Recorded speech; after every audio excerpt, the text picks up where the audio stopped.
Audiolivro Bem-aventurados os perseguidos por causa da justiça, por Thomas Watson. Bem-aventurados os perseguidos por causa da justiça, porque deles é o reino dos céus. Mateus 5, 1-2.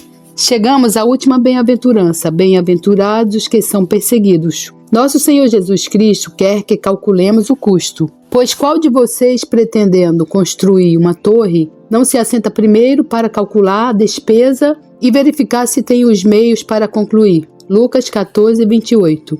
A religião nos custará as lágrimas do arrependimento e o sangue da perseguição. Mas vemos aqui um grande encorajamento que pode nos impedir de desanimar no dia da adversidade. No presente somos bem-aventurados, no futuro seremos coroados. As palavras se dividem em duas partes gerais. A condição dos piedosos nesta vida, eles são perseguidos e a recompensa deles após esta vida, deles é o reino dos céus. Vou me concentrar principalmente no primeiro ponto e abordar o segundo na aplicação.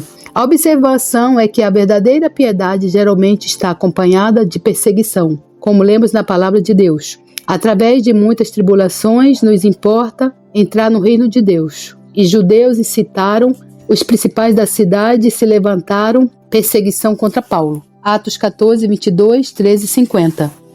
Lutero define ser perseguido como a própria definição de um cristão. Embora Cristo tenha morrido para nos livrar da maldição, contudo, ele não nos livrou da cruz. As pedras destinadas a uma construção primeiramente passam pela serra e pelo martelo, para serem talhadas e ajustadas. Os piedosos são chamados de pedras vivas. 1 Pedro 2,5. Eles precisam ser talhados e polidos pela mão dos perseguidores para serem adequados para a construção celestial. Os santos não têm o certificado que os isente das provações, mesmo que vivam de maneira pacífica, misericordiosa e pura de coração. Sua piedade não os protegerá do sofrimento. Eles devem pendurar sua harpa nos salgueiros e pegar a cruz. O caminho para o céu é cheio de espinhos e sangue. Embora esteja cheio de rosas em relação aos consolos do Espírito Santo, ele também está cheio de espinhos em relação às perseguições. Antes que Israel chegasse a Canaã, uma terra que emana leite e mel, eles tiveram que passar por um deserto de serpentes e o Mar Vermelho. Da mesma forma, os filhos de Deus, em sua passagem para a Terra Santa, devem encontrar serpentes venenosas e um Mar Vermelho de perseguição. Como disse Ambrósio, não existe Abel que não tenha seu Caim. Paulo lutou com bestas em Éfeso. 1 Coríntios 15, 32. Anote isso como uma máxima. Se seguir a Cristo, você verá espadas e varas. Como disse o apóstolo, todos os que querem viver piedosamente em Cristo Jesus serão perseguidos. 2 Timóteo 3,12. Coloque a cruz em seu credo. O que precisamos saber sobre a perseguição? Para amplificar isso, há várias coisas das quais devemos tomar conhecimento. O que se entende por perseguição, os vários tipos de perseguição, por que deve haver perseguição. As principais perseguições são dirigidas contra os ministros de Cristo. O que é aquela perseguição que torna uma pessoa bem-aventurada? O que se entende por perseguição? A palavra grega que traduzimos por perseguir significa incomodar e molestar. Às vezes também pode significar processar alguém, acusá-lo no tribunal e persegui-lo até a morte. Um perseguidor é um espinho que fere. Ezequiel 28, 24. Por isso, a igreja é descrita como um lírio entre espinhos. Cânticos 2:2. Quais são os vários tipos de perseguição? A perseguição da mão. A Escritura fala sobre este tipo de perseguição. Qual dos profetas os pais de vocês não perseguiram? E por amor de ti somos entregues à morte continuamente. Atos 7:52, Romanos 8:36, Gálatas 4:29. Eu chamo esse tipo de perseguição de sangrenta, quando o povo de Deus é perseguido com fogo e espada. Lemos a respeito das 10 perseguições que ocorreram nos tempos de Nero, Domiciano, Trajano e etc. E também lemos sobre a perseguição mariana. Durante 5 anos a Inglaterra bebeu uma taça de sangue e recentemente os cristãos na Boêmia foram açoitados até a morte com a vara do perseguidor. Assim como o carneiro de Abraão, a igreja de Deus sempre esteve emaranhada em um arbusto de espinhos. B. Perseguição da língua, a qual é dupla. Insulto. Poucos pensam nisso ou o levam a sério, mas o nosso texto chama a injúria de perseguição. Quando os insultarem, e os perseguirem. Essa é a perseguição da língua, como disse o salmista sobre tais perseguidores. Suas palavras eram espadas afiadas. Salmo 55, 21. Você pode matar alguém tanto em seu nome quanto em sua pessoa. Um bom nome é como um unguento precioso. Eclesiastes 7:1. Uma boa consciência e um bom nome são como um anel de ouro com um diamante valioso. Ora, o ato de atacar o nome de uma pessoa é chamado de perseguição por nosso Salvador. Assim, os cristãos primitivos suportaram a perseguição da língua. Foram testados com escárnios cruéis. Hebreus 2:36. Davi se tornou o tema das cantigas de bêbados. Salmo 69, 12. Eles se reunirão para beber e zombavam dele. Com que frequência os ímpios lançam suas difamações sobre os filhos de Deus. Vejam ali, vão os santos. Eles não têm noção do que estão fazendo. Estão agindo como Caim e se tornando perseguidores. Calúnia. O nosso texto diz: bem-aventurados são vocês quando por minha causa os insultarem e os perseguirem, e mentindo, disserem todo mal contra vocês. A calúnia é um tipo de perseguição da língua. Paulo foi caluniado quanto à sua doutrina. Diziam que ele pregava o seguinte: pratiquemos o que é mal para que nos venha o que é bom. Romanos 3:8. Assim também Cristo, que expulsou demônios, foi acusado de estar possuído por um demônio. João 8:48. Os cristãos primitivos foram falsamente acusados de matar seus filhos e de cometer incesto. Coisa semelhante aconteceu com o salmista, o que o levou a dizer: me interrogaram sobre coisas que eu não sei. Salmos 35:11. Tomemos cuidado para não nos tornarmos perseguidores. Alguns pensam que não há perseguição além daquela que é feita através do fogo e da espada. Mas sim, existe a perseguição da língua. Muitos desses perseguidores de hoje, por meio de uma alquimia diabólica, podem transformar ouro em esterco. Podem transformar os preciosos nomes dos santos de Deus em desprezo e desgraça. Muitos foram punidos por fabricarem moedas falsas.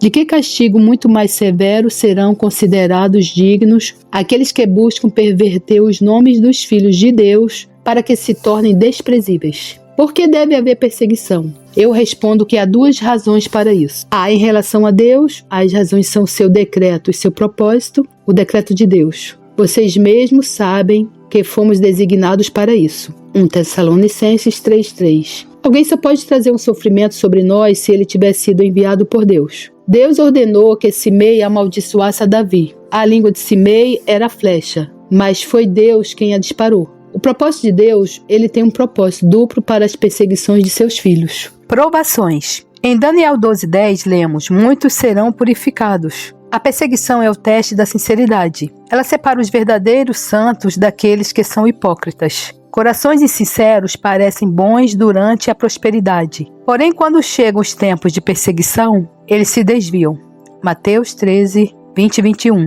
Os hipócritas não conseguem navegar em clima tempestuoso. Eles seguirão Cristo ao Monte das Oliveiras, mas não o seguirão até o Monte Calvário. Como madeira verde, eles murcham sob o sol escaldante da perseguição. Se surgirem problemas, os hipócritas preferirão Demas ao invés de Moisés. Preferirão 30 moedas de prata em vez de Cristo. Deus permite que haja perseguições no mundo para revelar quem as pessoas realmente são. Tempos de sofrimento são tempos de provação. Jó disse: se Deus me provasse, eu sairia como ouro. Jó teve sua fé colocada no forno.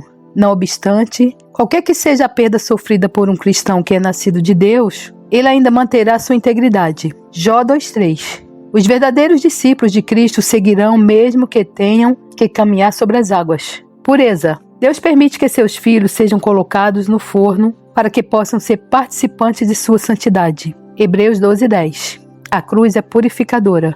Ela elimina o orgulho, a impaciência e o amor ao mundo. Deus lava seu povo em águas ensanguentadas para tirar as manhas deles e limpá-los. Daniel 12:10. Como disse a noiva, representando a igreja, eu sou a morena e bonita. Cânticos 1:5. O calor da perseguição deixou a pele da noiva morena, mas deixou sua alma bonita. Veja como as aflições agem de maneira diferente sobre os ímpios e sobre os piedosos. As perseguições pioram os ímpios enquanto melhoram os piedosos. Pega um tecido podre, se você o esfregar, ele se rasgará. Mas se você esfregar uma peça de prata, ela ficará mais brilhante. Quando as aflições vêm sobre os ímpios, Eles se revoltam contra Deus e se rasgam em sua impaciência, mas quando os piedosos são esfregados por elas, eles ficam mais brilhantes. Haverá perseguições em relação aos inimigos da igreja. Esses abutres atacam as pombas de Deus. A igreja tem 2 tipos de inimigos. Há inimigos declarados, os ímpios odeiam os piedosos, como foi dito em Gênesis 3,15. Haverá inimizade entre a descendência da mulher e a descendência da serpente. Assim como na natureza há uma antipatia entre o elefante e o dragão, e assim como os abutres têm antipatia por cheiros agradáveis, assim também os ímpios têm uma antipatia contra o povo de Deus. Os ímpios odeiam o perfume agradável das graças do povo de Deus. É verdade que os santos têm as suas fraquezas. Entretanto, os ímpios não os odeiam por isso, mas sim por causa da sua santidade, e é a partir desse ódio que surge uma violência declarada. O ladrão odeia a luz, portanto, tenta apagá-la. B. Inimigos secretos. Eles fingem amizade, mas secretamente levantam perseguições contra os piedosos. Tais são os hipócritas e hereges. Paulo chama de falsos irmãos. 2 Coríntios 11, 26. A igreja reclama que seus próprios filhos a afligiram. Cânticos 1:6. Ou seja, aqueles que foram criados em seu seio, mas apenas fingiam ser religiosos e amigos, é que a afligiam. Os inimigos da igreja são aqueles de sua própria casa. Mateus 10:36. Aqueles que em público professam a fé, mas secretamente se opõem a ela, são sempre os piores. Tais pessoas são as mais vis e traiçoeiras, pois vestem o uniforme de Cristo, mas lutam contra ele. As principais perseguições são dirigidas contra os ministros. Nosso Senhor Jesus Cristo se volta diretamente para os apóstolos, as quais ele estava prestes a comissionar e enviar para pregar. Bem-aventurados são vocês quando os perseguirem. Assim perseguiram os profetas que viveram antes de vocês. Mateus 5, 11 a 12. Tiago nos exorta: tomem como exemplo de sofrimento e de paciência os profetas. Tiago 5:10. Assim que alguém se torna um ministro, ele se torna um mártir, pelo menos em parte. Os ministros de Cristo são seus vasos escolhidos. Ora, assim como o melhor vaso de ouro e de prata passa pelo fogo, assim também os vossos escolhidos de Deus passam frequentemente pelo fogo da perseguição. Os ministros devem esperar perseguição. Pedro sabia como jogar a rede ao lado direito do barco. João 21:6. E em um sermão, ele converteu 3.000 almas. No entanto, nem a piedade de sua doutrina, nem a santidade de sua vida o isentaram da perseguição, como o próprio Cristo lhe antecipou. Quando você for velho, estenderá as mãos, e outro cingirá e o levará para onde você não quer ir. João 21:18. Essa previsão foi uma alusão ao sofrimento de sua morte por Cristo. Eusébio diz que Pedro foi amarrado com correntes e depois crucificado em Jerusalém com a cabeça para baixo. Paulo, um homem cheio de coragem e zelo, assim que entrou no ministério, foi avisado de que cadeias e perseguições o aguardavam. Atos 9, 6, 20 a 23.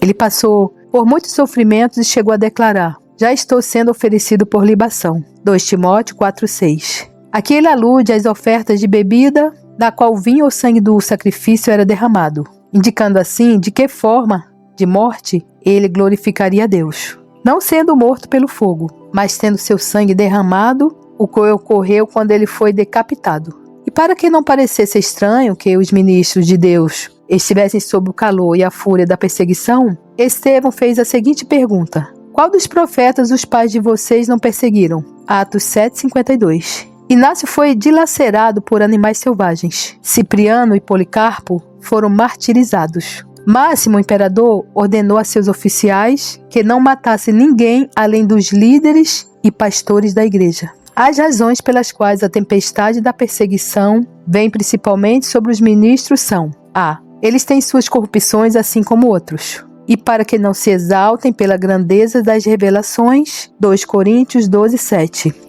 Deus lhes envia um mensageiro de Satanás para atormentá-los e persegui-los. Deus vê que eles precisam ser peneirados para que sejam separados de suas cascas. O fogo ao qual Deus os submete não é para consumi-los, mas para refiná-los. B. Os ministros são os porta-estandartes de Cristo. Eles são os capitães do exército do Senhor, portanto, são os mais visados. Como Paulo disse: estou incumbido da defesa do Evangelho. O medo fez Pedro negar Cristo, Abraão equivocar-se e Davi fingir-se de louco. O medo levará as pessoas a andarem por caminhos tortuosos. O medo faz o pecado parecer pequeno e o sofrimento parecer grande. A pessoa medrosa tem uma visão dupla. Ela olha para a cruz através de seu microscópio e então ela parece ser 2 vezes maior do que realmente é. O temor evidencia vileza de espírito.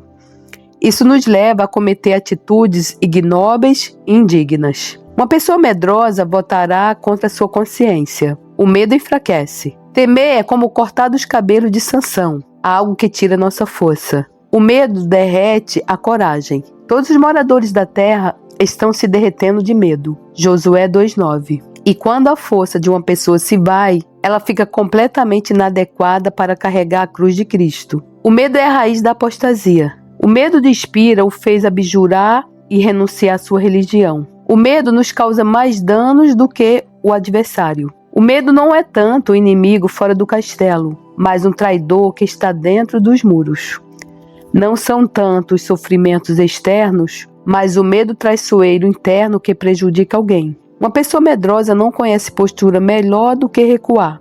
Tenha cuidado com isso. Tenha medo desse medo. Como disse o Senhor Jesus, não temam os que matam o corpo. Lucas 12:4. Os perseguidores só podem matar o corpo, o qual, de qualquer maneira, deverá morrer em breve. Os medrosos covardes estão na vanguarda daqueles que irão para o inferno. Apocalipse 21:8. Vamos colocar o temor de Deus em nossos corações. Assim como uma cunha expulsa outra, o temor de Deus expulsará todo outro medo vil. Cuidado com o espírito vacilante. Uma pessoa vacilante será influenciada para qualquer coisa através de uma palavra. Ela será moldada como cera. Ela é tão passiva que você pode conduzi-la para onde quiser. O apóstolo falou sobre aqueles que com suaves palavras e lisonjas enganam o coração das pessoas simples. Romanos 16:18. Uma pessoa vacilante é maleável para qualquer coisa. Tal pessoa é como lã que aceitará qualquer corante e como uma cana fraca que será soprada para qualquer lado com o sopro dos homens. Um dia você pode persuadi-la a se engajar em uma boa causa e no próximo dia pode convencê-la a abandoná-la. Tal pessoa não é como o carvalho, mas como o salgueiro. Ela se dobrará de todas as maneiras. Tenha cuidado com o espírito vacilante. É loucura se deixar ser abusado. Um bom cristão é como o Monte Sião, que não pode ser abalado. Salmo 125:1. Ele é como Fabrícios, sobre quem foi dito que uma pessoa poderia antes alterar o curso do sol do que desviá-lo de fazer justiça. Um cristão piedoso deve ser firme em sua resolução. Se ele não for uma estrela fixa, será uma estrela cadente. Cuidado ao ouvir a voz da carne. Paulo não consultou a carne nem o sangue. Gálatas 1:16. A carne dará maus conselhos. O rei Saul primeiramente consultou a carne e depois consultou o demônio. Ele consultou a feiticeira de Endor. A carne diz: a cruz de Cristo é pesada. Há pregos naquela cruz que vão me ferir e me fazer sangrar. Seja como uma serpente surda. Tape os ouvidos para os encantamentos da carne. Promova aquelas coisas que o ajudarão a suportar o sofrimento. Acostume-se ao sofrimento. Como o apóstolo conclamou: participe dos meus sofrimentos como bom soldado de Cristo Jesus. 2 Timóteo 2:3. Jacó fez de uma pedra o seu travesseiro. Gênesis 28:18. E o profeta declarou: bom é para o homem suportar o jugo na sua mocidade. Lamentações 3:27. Suportar uma cruz mais leve nos prepara para suportarmos uma cruz mais pesada. Aprenda a suportar uma repreensão com paciência e então você estará mais preparado para suportar uma corrente de ferro. Paulo morria diariamente. 1 Coríntios 15:31. Ele começou com sofrimentos menores e assim gradualmente aprendeu a ser mártir. É assim que acontece com relação ao pecado. Uma pessoa ímpia aprende a ser especialista no pecado, avançando de grau em grau. Primeiramente, ela comete um pecado menor, depois um maior. Depois, ela desenvolve um hábito de pecado. Então, perde a vergonha de pecar e passa a se gloriar no pecado. Filipenses 3:19. Essa mesma coisa se aplica ao sofrimento. Primeiro, um cristão pega as lascas da cruz, as zombarias e os escárnios, e depois carrega a própria cruz. Ai, como estão longe do sofrimento aqueles que se entregam à carne. Vocês dormem em camas de marfim e se espreguiçam sobre os seus leitos. Amós 6:4. Essa é uma postura muito inadequada para sofrer. Um soldado provavelmente prestará um serviço ruim se ele está se espreguiçando em sua cama, quando deveria estar no campo se exercitando e treinando. Jerônimo disse: "O que direi a essas pessoas que se dizem cristãos e que tomam todo o cuidado para perfumar suas roupas, fazer penteados nos cabelos e usar joias, mas quando o sofrimento vem e as dificuldades aparecem em seu caminho para o céu, elas não ousam colocar os seus pés nele?" A maioria das pessoas é muito delicada. Elas mimam a si mesmos muito ternamente. Tais pessoas são cristãos de seda, como Tertuliano chama, os quais mimam sua carne e, portanto, são inadequados para a escola da cruz. O peito nu e o ombro descoberto são muito macios e delicados para carregar a cruz de Cristo. Acostume-se à adversidade. Não torne seu travesseiro muito confortável. Esteja bem instruído no conhecimento de Cristo. Uma pessoa nunca pode morrer por aquele a quem não conhece. Paulo disse: "Por isso estou sofrendo estas coisas, mas não me envergonho, porque sei em quem tenho crido." 2 Timóteo 1,12. Homens cegos sempre são pessoas temerosas. Um cristão cego terá medo da cruz. Enriqueça-se com conhecimento. Conheça Cristo em suas virtudes, ofícios e privilégios. Veja a preciosidade em Cristo, como disse o apóstolo. Para vocês, os que creem, esta pedra é preciosa. 1 Pedro 2,7. Seu nome é precioso, é como um unguento derramado. Seu amor é precioso, é como vinho derramado. Em Jesus encontramos todas as doçuras e delícias, e toda a força que precisamos. Ele mesmo é tudo o que é desejável. Ele é luz para os olhos, mel para o paladar e alegria para o coração. Apenas obtenha o conhecimento de Cristo e você abrirá a mão de tudo por Ele. Você o abraçará, mesmo que seja no fogo. Uma pessoa ignorante nunca pode ser um mártir. Ela pode erguer um altar, mas jamais se disporá a morrer por um Deus desconhecido. Valorize cada verdade de Deus. As limalhas de ouro são preciosas. O menor raio de verdade é glorioso. Compre a verdade e não a venda. Provérbios 23:23. A verdade é o objeto da fé. 2 Tessalonicenses 2,13. A semente da regeneração. Tiago 1,18. E a fonte da alegria. 1 Coríntios 13,6. A verdade nos coroa com a salvação. 1 Timóteo 2,4. Se você quiser sofrer pela verdade, valorize-a acima de tudo. Quem não valoriza a verdade mais do que a vida, nunca dará a vida pela verdade. Os mártires bem-aventurados selaram a verdade com seu sangue. Há duas coisas que Deus considera muito preciosas para Ele: sua glória e sua verdade. Mantenha uma boa consciência. Se algum pecado for admitido na alma, ela não estará apta para sofrer. Uma pessoa que tem uma doença nas costas não pode carregar um fardo pesado. A culpa da consciência é como uma doença. Aquele que a possui jamais poderá carregar a cruz de Cristo. Se um navio estiver sólido, bem equipado, ele flutuará na água. Mas se estiver cheio de buracos e vazamentos, afundará. Se a consciência estiver cheia de culpa, como um vazamento no navio, ela não navegará nas águas ensanguentadas da perseguição. Se o alicerce estiver comprometido, a casa não resistirá à tempestade. Se o coração de uma pessoa estiver comprometido, ele nunca resistirá a uma tempestade de tribulações. Como uma pessoa ocupada pode sofrer, quando pelo que ela mesma sabe, pode ir do fogo na estaca direto para o fogo do inferno. Que a consciência seja pura, como diz o apóstolo. Conserve o ministério da fé com a consciência limpa. 1 Timóteo 3,9. Uma boa consciência resistirá ao julgamento ardente. Isso fez com que as chamas dos mártires se tornassem camas de rosas. Uma boa consciência é um muro de bronze e como Leviatã, o qual, quando agita uma lança, ele dá risada. Jó 41:29. Mesmo se estiver na prisão, a boa consciência é como um pássaro que pode cantar nessa gaiola. Agostinho a chama de o paraíso de uma boa consciência. Familiarize-se com a Escritura. Salmo 119:50. A Escritura, quando bem digerida pela meditação, servirá para nos preparar para o sofrimento. A Escritura é o arsenal do cristão. Ela pode ser comparada à torre de Davi, edificada para arsenal. 1000 escudos pendem dela. Cânticos 4:4. A força divina flui para a alma, a partir da fonte da Escritura. Que a palavra de Cristo habite ricamente em vocês. Colossenses 3:16. Jerônimo fala de alguém que, ao estudar frequentemente a Escritura,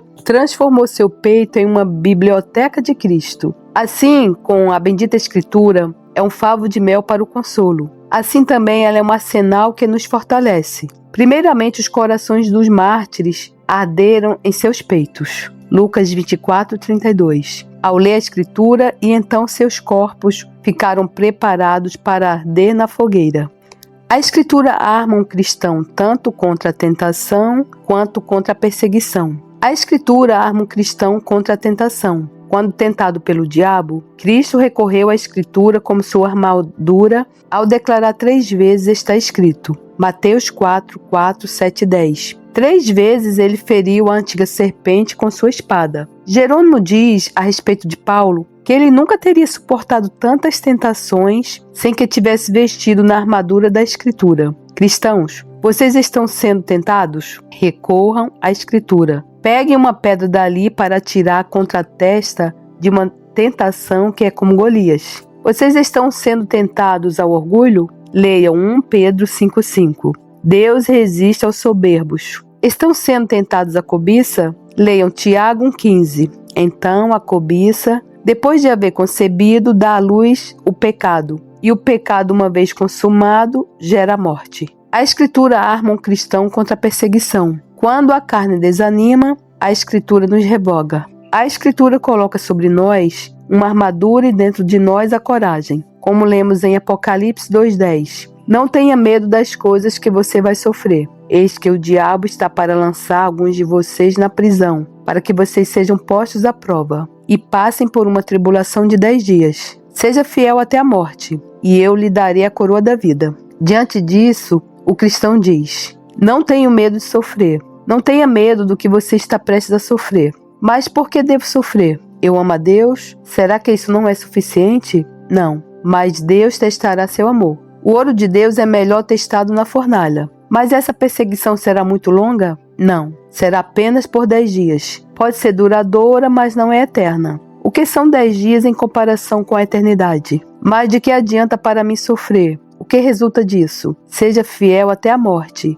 e eu lhe darei a coroa da vida. Embora seu corpo seja martirizado, sua alma será coroada. Mas vou desfalecer quando as provações vierem. A minha graça é o que basta para você. 2 Coríntios 12:9. O cristão, embora fraco, tem a onipotência divina para sustentá-lo. Adote um estado de coração preparado para o sofrimento. Você pergunta, o que é isso? Eu respondo, um estado de negação de si mesmo. Se alguém quer vir após mim, negue a si mesmo, dia a dia, tome a sua cruz e siga-me. Lucas 9:23. A negação de si mesmo é o fundamento da piedade, e se esse fundamento não estiver bem estabelecido, todo o edifício desabará. Se houver alguma concupiscência em nossas almas, a qual não podemos renunciar, ela se transformará, em última instância, em escândalo ou apostasia. A negação de si mesmo é o fio que deve percorrer toda a obra da piedade. O cristão que se nega a si mesmo será um cristão capaz de sofrer.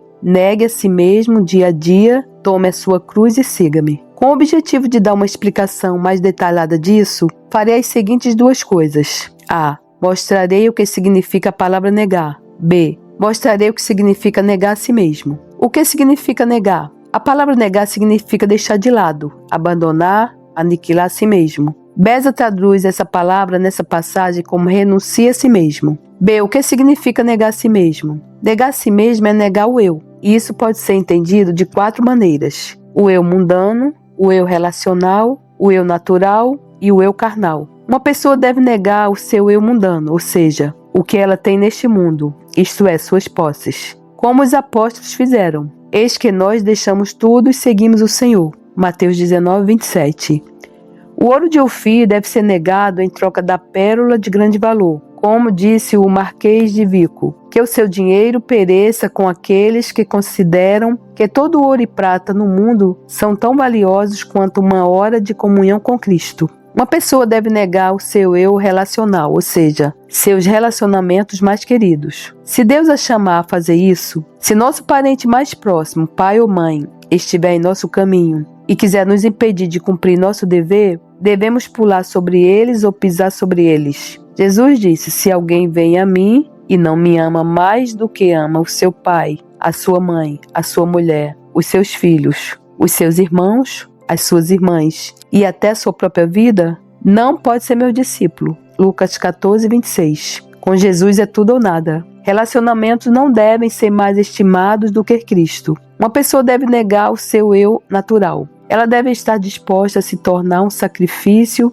e fazer a coroa de Cristo florescer, mesmo que sejam em suas cinzas. As Escrituras nos falam de certas pessoas que não amaram as suas vidas, mesmo até a morte. Lucas 14, 26, Apocalipse 12, 11. Jesus Cristo era mais querido para eles do que o próprio sangue do seu coração. Uma pessoa deve negar o seu eu carnal. Eu entendo que esse é o sentido principal do texto. Tal pessoa deve renunciar ao conforto carnal. A carne clama por conforto. Ela reluta em colocar seu pescoço sob o jugo de Cristo ou se estender sobre a cruz. A carne clama: há um leão lá fora. Provérbios 22, 13. Devemos renunciar a nossos confortos. Aqueles que se reclinam sobre o travesseiro macio da preguiça dificilmente tomarão a cruz. Paulo ordenou a Timóteo: participe dos meus sofrimentos como bom soldado de Cristo Jesus. 2 Timóteo 2,3. Devemos abrir caminho para o céu através de suor e sangue.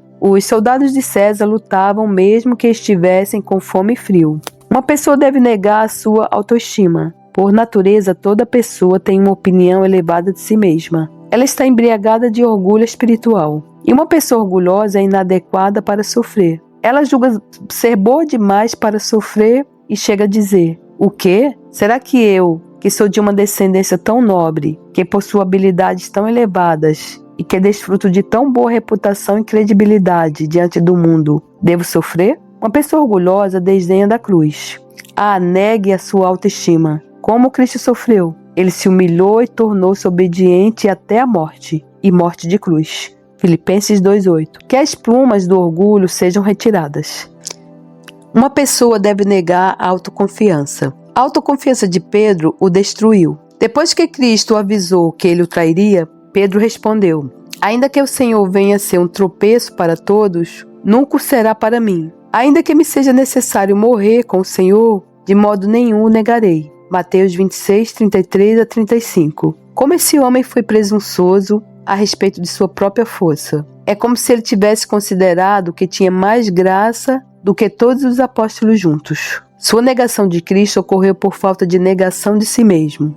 Negue sua própria força. A força de Sansão estava em seus cabelos. A força de um cristão está em Cristo. Aquele que confia em si mesmo será entregue a si mesmo. Aquele que confia em sua própria força será envergonhado. Uma pessoa deve negar sua sabedoria própria. Lemos sobre a sabedoria humana. 2 Coríntios 1,12. A sabedoria própria é o comportamento carnal. A carne diz: é sábio evitar o sofrimento. É sábio não se declarar contra o pecado e é sábio encontrar maneiras sutis de evitar a cruz. A sabedoria carnal busca preservar a carne. É verdade que é uma prudência cristã a ser seguida. O olho da serpente deve estar na cabeça da pomba. A sabedoria e a inocência se saem bem juntas, mas é perigoso separá-las. Amaldiçoada seja a atitude que ensina a evitar o dever. Essa sabedoria não é do alto, mas é diabólica.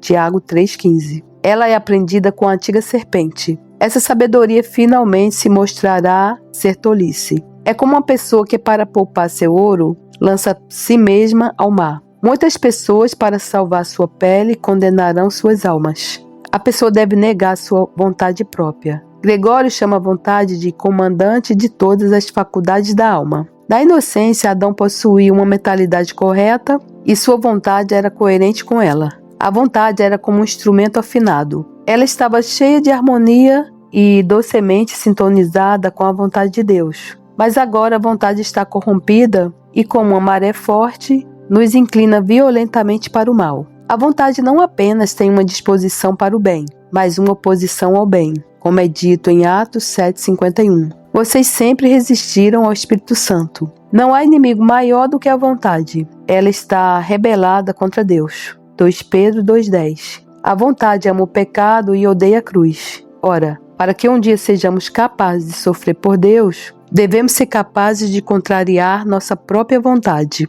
A vontade precisa ser martirizada. Um cristão deve dizer: não se faça a minha vontade, e sim a tua. Lucas 22:42. A pessoa deve negar o raciocínio próprio. A parte carnal estará raciocinando e discutindo contra o sofrimento.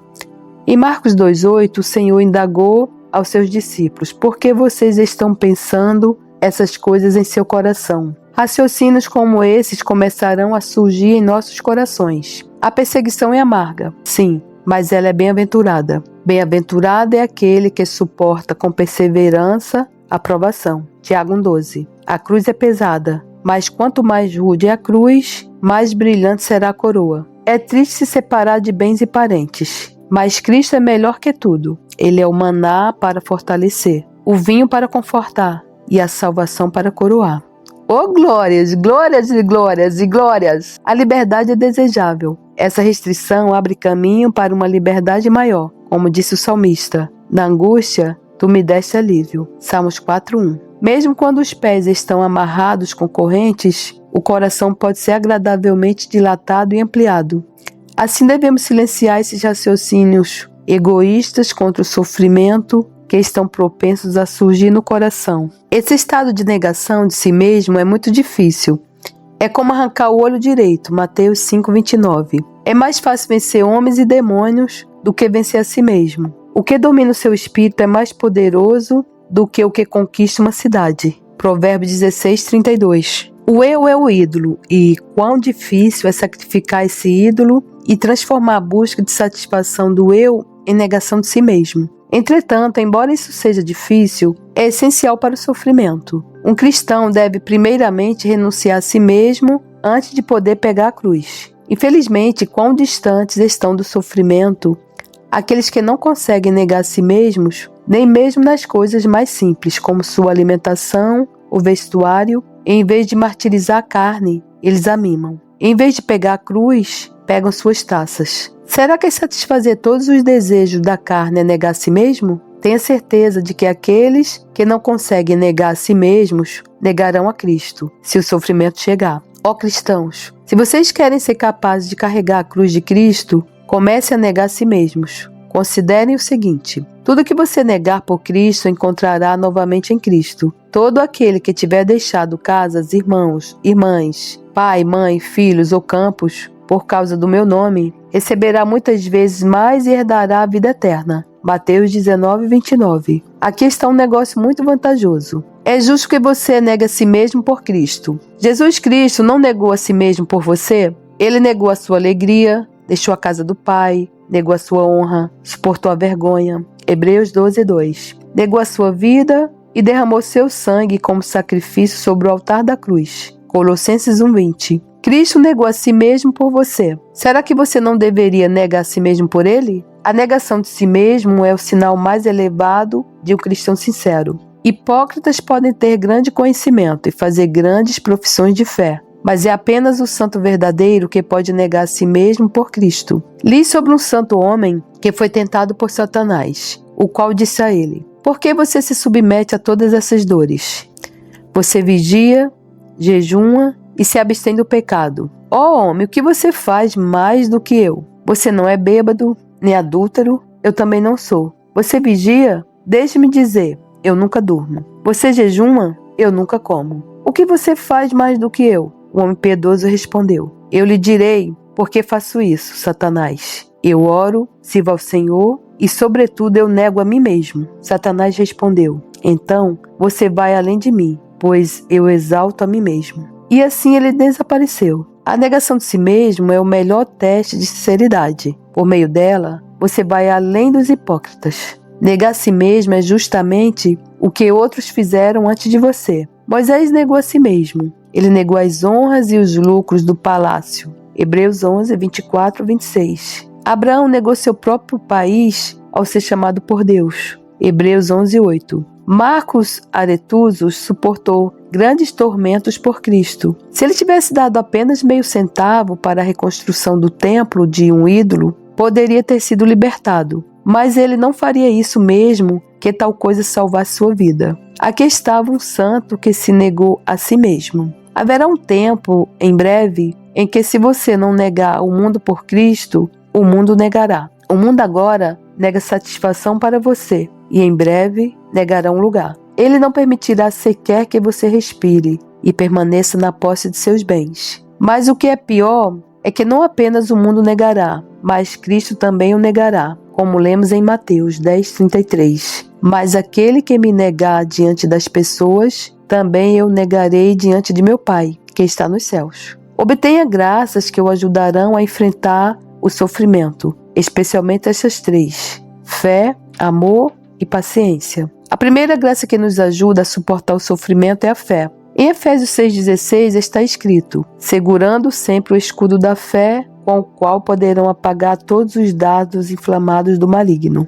Efésios 6,16. A pretensão de fé é uma coisa, o uso da fé é outra. O hipócrita faz da fé uma capa, o mártir a transforma em um escudo. Um escudo é útil em tempos de perigo, pois ele defende a cabeça e protege os órgãos vitais. Tal escudo é a fé. A fé é uma graça forjada no fogo, como está escrito: uma vez confirmado o valor da fé que vocês têm, muito mais preciosa do que o ouro perecível, mesmo apurado pelo fogo. Isso resulta em louvor, glória e honra na revelação de Jesus Cristo. 1 Pedro 1,7. A fé é como a clava de Hércules, que abate todos os que se levantam contra ela. Pela fé resistimos ao diabo. 1 Pedro 5,9. E pela mesma fé resistimos até o sangue. Hebreus 11:34. A fé é uma graça vitoriosa. O crente fará a coroa de Cristo florescer, mesmo que seja em suas próprias cinzas. O incrédulo é como Rúben,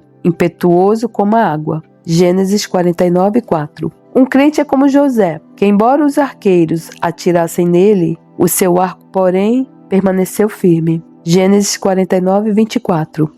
Jogue um crente nas águas da aflição e ele pode seguir a Cristo sobre as águas, sem afundar. Jogue-o no fogo, seu zelo queima mais do que as chamas. Coloque-o na prisão e seus espíritos serão ainda mais livres. Paulo e Silas cantaram na prisão. Como diz o salmista sobre o crente: você pisará no leão e a cobra. Salmos 91:13. Um cristão armado com a fé, como uma couraça, pode pisar nessas perseguições, que são ferozes como o leão e picam como a víbora. Cresça na fé. Mas como a fé se torna uma armadura tão forte? Eu respondo: isso acontece de 6 maneiras. A fé une a alma a Cristo, e esse bendito cabeça envia graça aos membros. Assim o crente pode dizer: tudo posso naquele que me fortalece. Filipenses 4:13. A fé é uma graça que vive da força emprestada.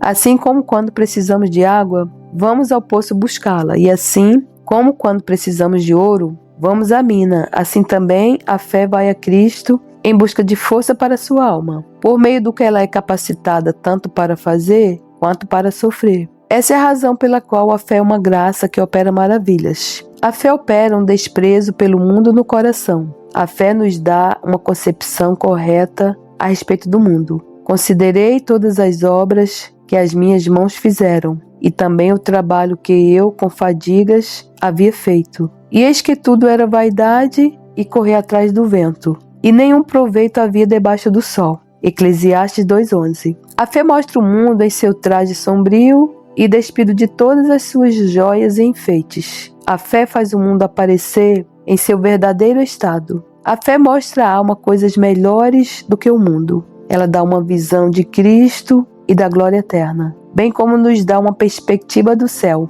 Assim como um marinheiro, em uma noite escura, sobe ao topo do mastro e grita: veja uma estrela, assim também a fé sobe acima dos sentidos e da razão em direção ao céu e vê Cristo, aquela brilhante estrela da manhã, e a alma, tendo uma vez visto suas excelências superlativas, torna-se crucificada para o mundo. O cristão diz: eu não deveria sofrer a perda de todas essas coisas para desfrutar de Jesus Cristo? Sim, considero que tudo é perda, comparado com a suprema grandeza do conhecimento de Cristo Jesus, meu Senhor. Por amor dele, perdi todas as coisas e as considero como esterco para poder ganhar a Cristo. Filipenses 3:8. A fé obtém força a partir das promessas de Deus.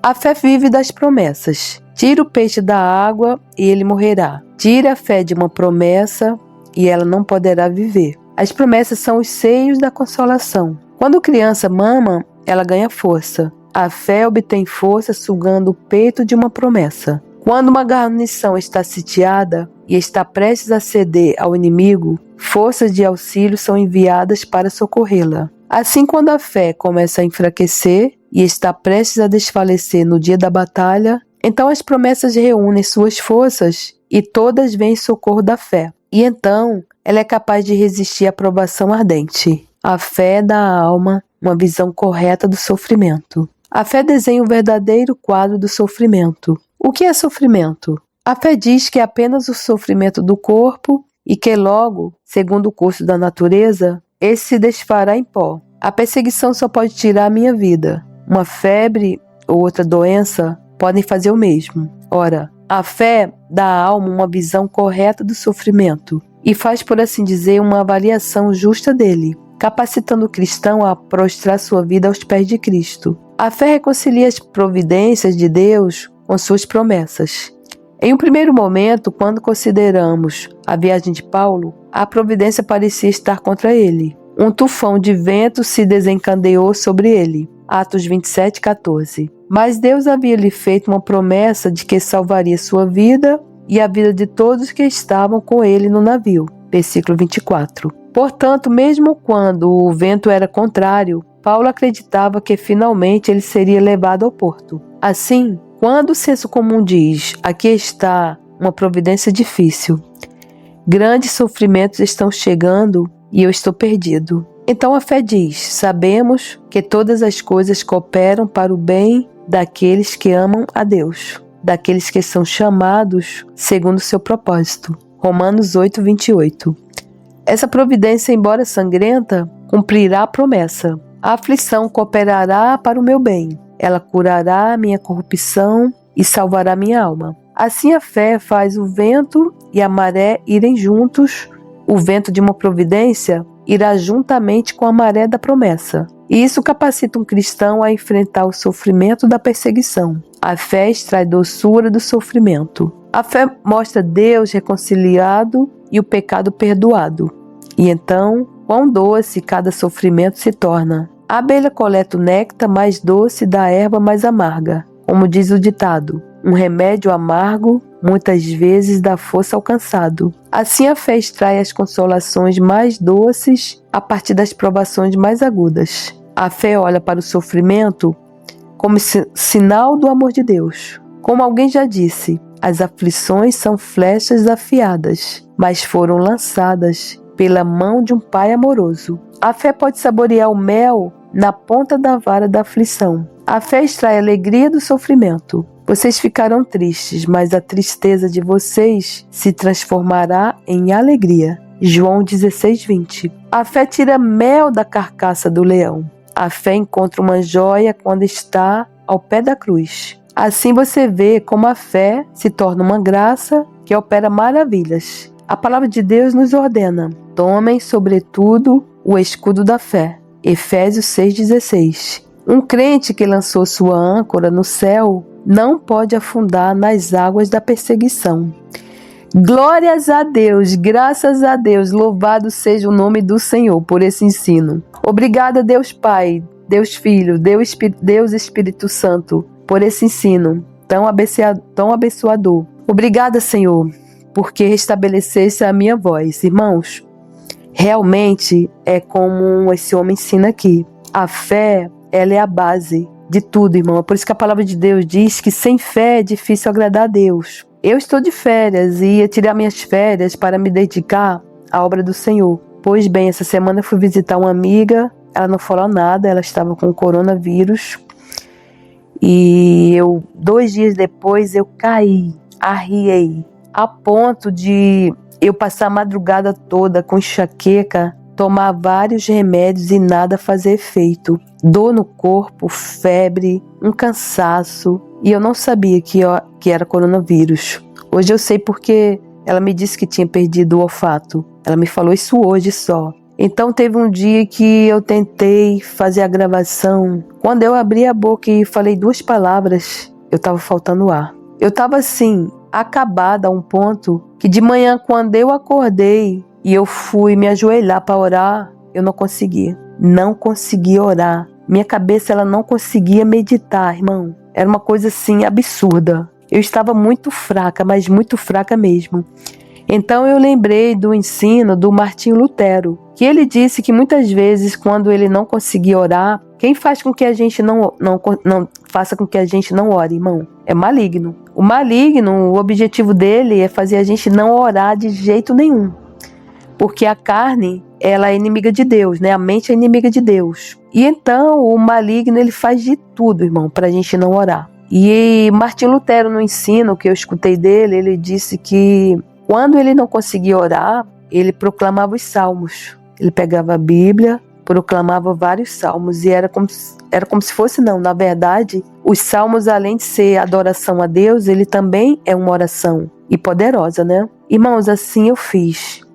Eu tenho uma rede aqui no meu quarto, eu peguei a Bíblia, porque eu não conseguia ficar ajoelhada, eu vim para a rede, proclamei 3 salmos, acho que foi o 17, o 18 e o 91. E aí aqui mesmo na rede, irmão, depois que eu proclamei esses salmos, acho que eu fechei a Bíblia assim e eu adormeci com as mãos dentro da Bíblia. Quando eu acordei, eu estava muito melhor, mas muito melhor mesmo. E aí eu comecei a proclamar os salmos. Não, eu comecei a proclamar o versículo que diz que quando eu estou fraca, aí é que sou forte. E que o poder de Deus se aperfeiçoa na minha fraqueza. Eu proclamei várias vezes esse versículo. E também que todas as coisas contribuem para o bem daqueles que amam ao Senhor. E eu fui proclamando, e eu proclamei também os versículos onde fala sobre o sangue de Jesus. Porque o sangue de Jesus é quem nos purifica, quem nos limpa. E Satanás, ele quer obscurecer o que Jesus fez por nós na cruz, né? Porque, irmão, nós fomos comprados pelo alto preço, pelo sangue de Jesus. E Satanás, ele quer obscurecer isso. Então eu fiz essa proclamação, somente o sangue de Jesus, que diz assim: vencemos Satanás testemunhando pessoalmente o que a palavra de Deus diz acerca do que o sangue de Jesus fez por nós. Pelo sangue de Jesus, fui liberta das mãos do diabo. Pelo sangue de Jesus, todos os meus pecados foram perdoados. Pelo sangue de Jesus, sou purificada de todo pecado. Pelo sangue de Jesus, fui justificada. Pelo sangue de Jesus, fui santificada. Pelo sangue de Jesus, tenho intrepidez ou liberdade para entrar na presença de Deus. Tenho o sangue de Jesus como meu mediador diante de Deus nos céus. O meu corpo é um templo para o Espírito Santo, liberto, purificado e santificado pelo sangue de Jesus. As bases das palavras de Deus para essa proclamação é Apocalipse 12:11, Salmo 107:2, Efésios 1:7, 1 João 1:7, Romanos 5:9, Hebreus 13:12, Hebreus 10:19, Hebreus 12:24, 1 Coríntios 6:13. Por que, irmão? Veja o poder da palavra de Deus. Eu estava sem força para orar naquele momento e para raciocinar, tamanho era a enxaqueca que eu estava. Eu estava com enxaqueca absurda, assim, fora do normal. E a palavra de Deus veio como um escudo, porque realmente ela é um escudo. Ela não é só uma espada afiada de 2 gumes. Ela é um escudo, irmão. Veja o que esse homem disse aqui, que ela se equipara é como a torre de Davi, edificada para pendurar armas. 1000 escudos pendem dela, todos broquéis de poderosos. 1000 escudos pendem dela. Irmão, você tem a Bíblia na sua casa, você tem o que há de mais poderoso na face da terra, no mundo espiritual. Porque, irmão, a nossa luta não é contra a carne nem contra sangue, mas contra as hostes espirituais da maldade do mundo espiritual. É contra Satanás e seus demônios, vamos dizer assim. E a palavra de Deus, ela é um escudo, irmão. Você vai usar a proclamação da palavra de Deus, irmão, como a arma mais poderosa do universo, porque a palavra de Deus, ela vem do sopro do Espírito Santo de Deus, através de homens falhos, sim, mas soprada pelo Espírito Santo de Deus.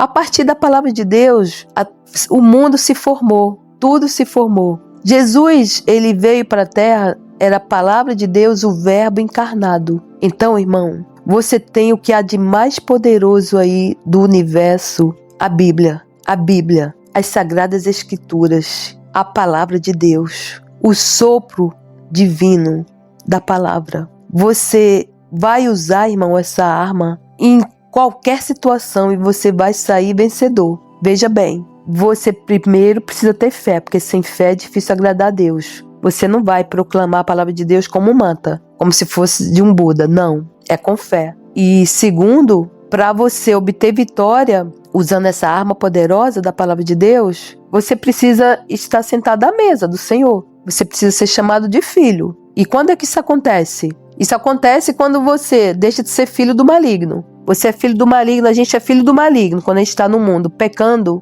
a gente é filho do maligno, porque a Bíblia diz que o diabo desde o início que peca, e aquele que peca é filho do diabo. Portanto, se você ainda não entregou sua vida para Jesus, largou o pecado, se arrependeu do seu pecado de rebelião e está caminhando com Cristo, você é filho do diabo, você não é filho de Deus. Sinto muito eu te falar isso, irmão, mas eu só descobri isso depois que eu comecei a ler a Bíblia. É assim, irmão, quando a gente começa a ler a Bíblia, irmão, a gente descobre assim, o mundo, irmão, o mundo, a gente não quer mais parar. Pois bem, irmão, você sendo filho do diabo, essa arma aqui não funciona, irmão, para você. Sinto muito eu te falar isso. Ela só vai funcionar para você como esse escudo a partir do momento que você for um filho de Deus. Você passar a ser chamado filho de Deus, você tiver ganhado um lugar à mesa do Senhor, você pode usar essa arma poderosa da palavra de Deus e sair vitorioso em toda e qualquer batalha para a honra e glória do Senhor Jesus.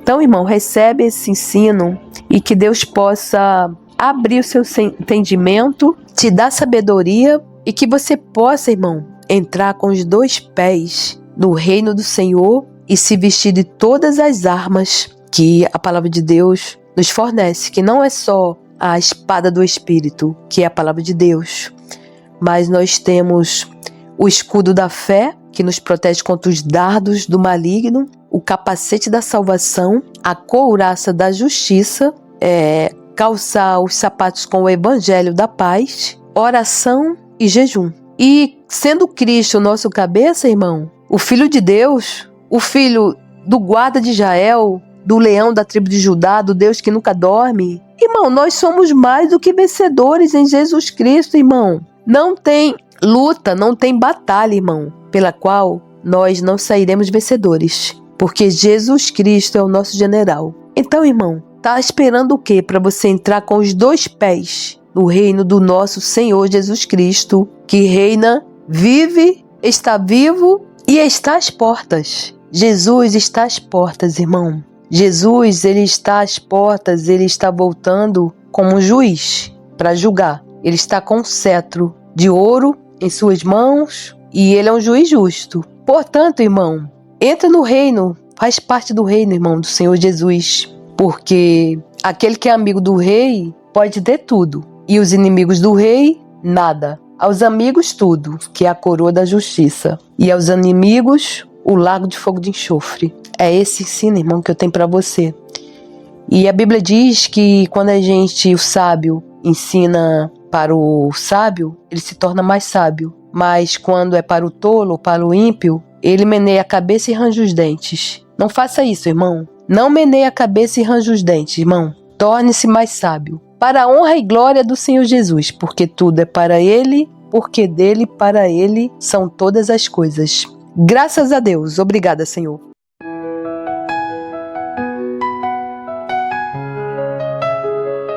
Tem misericórdia de mim, ó Deus. Segundo a tua benignidade, apaga as minhas transgressões. Segundo a multidão das tuas misericórdias, lava-me completamente da minha iniquidade e purifica-me do meu pecado. Porque eu conheço as minhas transgressões e o meu pecado está sempre diante de mim. Contra ti, somente pequei e fiz o que é mal à tua vista, para que seja justificado quando falares e puro quando julgares. Eis que iniquidade fui formado e em pecado me concebeu minha mãe. Eis que amas a verdade no íntimo e no oculto me fazes conhecer a sabedoria. Purificar-me com hisope e ficarei puro. Lava-me e ficarei mais branco do que a neve. Faze-me ouvir júbilo e alegria, para que gozem os ossos que tu quebraste. Esconde a tua face dos meus pecados e apaga todas as minhas iniquidades. Cria em mim, ó Deus, um coração puro e renova em mim um espírito reto. Não me lances fora da tua presença e não retires de mim o teu Espírito Santo. Torna a dar-me a alegria da tua salvação e sustém-me com espírito voluntário. Então ensinarei aos transgressores os teus caminhos, e os pecadores a ti se converterão. Livra-me dos crimes de sangue, ó Deus, Deus da minha salvação. E a minha língua louvará altamente a tua justiça. Abre, Senhor, os meus lábios, e a minha boca entoará o teu louvor. Pois não desejas sacrifícios, senão eu os daria. Tu não te deleitas em holocaustos. Os sacrifícios para Deus são o espírito quebrantado. Há um coração quebrantado e contrito não desprezarás, ó Deus. Faz o bem a Sião, segundo a tua boa vontade. Edifica os muros de Jerusalém. Então te agradarás dos sacrifícios de justiça, dos holocaustos e das ofertas